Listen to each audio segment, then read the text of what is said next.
우한 임시정부 후베이 독립선언이라는 네티즌의 발표에 이어 현재 인터넷에는 창사시에서 후난 임시정부를 건립하자고 호소하는 후난 독립선언이 전해지고 있습니다. 뜻있는 사람들이 후난 임시정부를 세우고 각성에서 봉기를 일으켜 공산당을 무너뜨린 후 민성국회를 세워 연방공화국 체제를 구축하자고 호소하는 내용입니다. 최근 광저우시 판위의 한 병원에서 한꺼번에 3명의 확진 환자가 나와 병원이 폐쇄됐습니다. 한 노인이 우한에 다녀온 사실을 숨기고 의료진과 환자 107명과 접촉해 감염 사태가 일어난 겁니다. 병원 인근 치푸신촌 지역에서도 9명의 확진 환자가 나왔습니다. 천하 제1촌이라 불리는 치푸신촌 상주 인구는 20여만 명, 그중 7천여 가구가 후베이성 출신입니다. 코로나19의 사랑간 전염이 점점 심각해지고 있습니다. 트위터에 올라온 한 동영상에 따르면 저장성 원저우시의 한 아파트 단지 보안관이 감염된 지 꽤 오래됐지만 돈이 없어 진찰을 받지 못해 계속 숨겨왔고 이로 인해 전체 단지 3개 동 총 468가구 약 1,200여 명이 격리됐습니다. 코로나19에 감염된 대량의 환자가 호텔 등 격리 거점에 집중됐지만 필요한 의료 요건이 여전히 부족한 상황입니다. 67세 안의 중이란 노인은 2월 4일 검진 결과 바이러스 확진 판정을 받았지만 호텔에 격리된 채 아무런 치료도 받지 못하고 있습니다.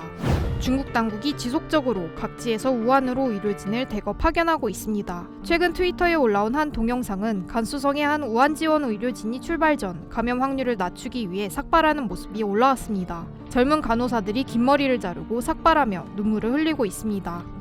코로나19가 여전히 통제되지 않고 있는 가운데 중국 당국은 바이러스가 우한 바이러스 실험실에서 인위적으로 제조됐다는 사실을 부인하고 있습니다. 대만의 자유시보는 17일 코로나19의 발원지에 대한 유력한 증거가 더 나오기 시작했다며 미국의 생체 유전자 분석 전문가인 제임스 라이언즈와일러 박사와의 인터뷰를 실었습니다. 라이언즈와일러 박사는 코로나19 바이러스가 피셔틀 SN 벡터의 인공개입 기술을 사용해 게놈 서열에 이상한 원소가 삽입됐다며 이 바이러스는 실험실에서 기인한 것이라고 확신했습니다. 코로나19 확산 방지를 위해 베이징과 상하이는 지난 10일 동시에 폐쇄 관리를 선언했습니다. 이로써 중국 본토의 4개 도시와 4개 직할시가 모두 반봉쇄 상태에 들어갔습니다.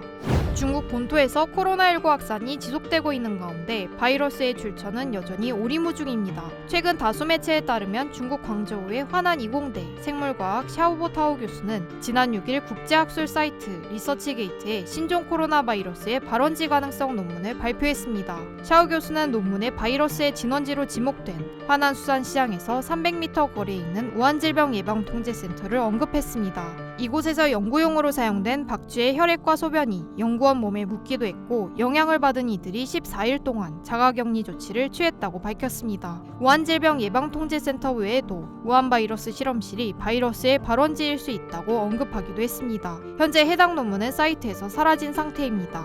중국 각지에서 시민들이 갑자기 쓰러지는 영상이 올라오고 있습니다. 한 영상에서 3명의 공안이 카메라를 들고 나란히 걷고 있다가 맨 오른쪽에 걷고 있던 한 젊은 공안이 갑자기 쓰러집니다. 쓰러지기 전 이상 증세는 보이지 않습니다. 이 영상은 한 건축자재 점포 앞에서 CCTV로 촬영된 것으로 보입니다. 영상에 따르면 그는 방역 일선에서 싸우다가 쓰러졌다. 바로 병원으로 이송돼 치료를 받고 있다고 나와 있습니다. 하지만 치료 결과에 대해서는 언급되지 않았습니다.